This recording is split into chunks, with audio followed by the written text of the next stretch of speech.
சேர நாட்டிலுள்ள செங்குன்றூரில் பிறந்தவர்தான் விரண்மிண்ட நாயனார். இவர் சிவபெருமான் மீது அளவு கடந்த அன்பு கொண்டவர். பல்வேறு சிவாலயங்கள் பலவற்றிற்கும் சென்று சிவனை வணங்கி வந்து கொண்டிருந்தார். ஒரு சமயம் விரண்மிண்டவர் திருவாரூர் சென்று அங்கு தியாகராஜ பெருமானை வணங்க சென்ற சமயம் நாயன்மார்களில் ஒருவரான சுந்தரமூர்த்தி அவ்விடம் வந்திருந்தார். விரண்மிண்டவரை போல் சிவனடியவர்கள் பல பேர் அங்கு கூடியிருந்த சமயத்தில் சுந்தரமூர்த்தி நாயனார் யாரொருவரையும் வணங்காமலும் அவர்களை கண்டு கொள்ளாமலும் ஒதுங்கி சென்றார். இது சிவனடியார் பலருக்கு அதிருப்தியை ஏற்படுத்தியிருந்தது. சுந்தரருக்கு சிவனோடு நெருங்கிய நட்புறவு இருந்தது அனைவரும் அறிந்ததே. இது குறித்து சுந்தரருக்கும் சற்றே செருக்கு தலைக்கேற அவர் மற்ற அடியார்களை மதிக்காமல் சென்ற செயல் விரண்மிண்ட நாயனாருக்கு வருத்தத்தை ஏற்படுத்தியது.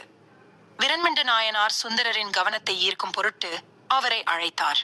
ஆனால் சுந்தரர் அவர் அழைத்ததையும் பொருட்படுத்தாமல் அவரின் செய்கையில் இம்மியளவு கூட மாற்றமில்லாதை கண்ட விரண்மிண்ட நாயனார் சுந்தரரின் பேரிலும் அவருக்கு வாசலில் திருக்காட்சி அளித்த தியாகேச பெருமானின் மீதும் கோபம் கொண்டார்.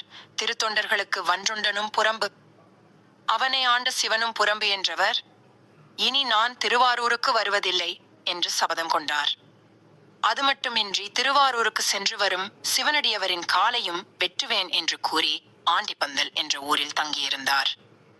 சிவபெருமான் விரண்மிண்ட நாயனார் மீது கருணை கொண்டு அவரின் பக்தியை உலகுக்கு தெரிவிக்க விருப்பம் கொண்டவராய் சிவனடியார் வேடம் தரித்து ஆண்டிப்பந்தல் வந்தார்.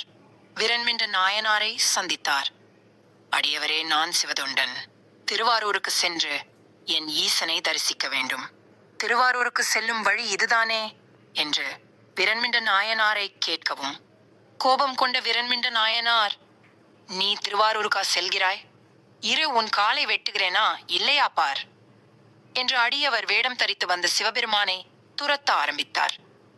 இது என்னடா வம்பாக போய்விட்டது, நான் வழிதானே கேட்டேன் என்று அடியவர் அவர் கையில் அகப்படாமல் வேகமாக ஓட ஆரம்பித்தார்.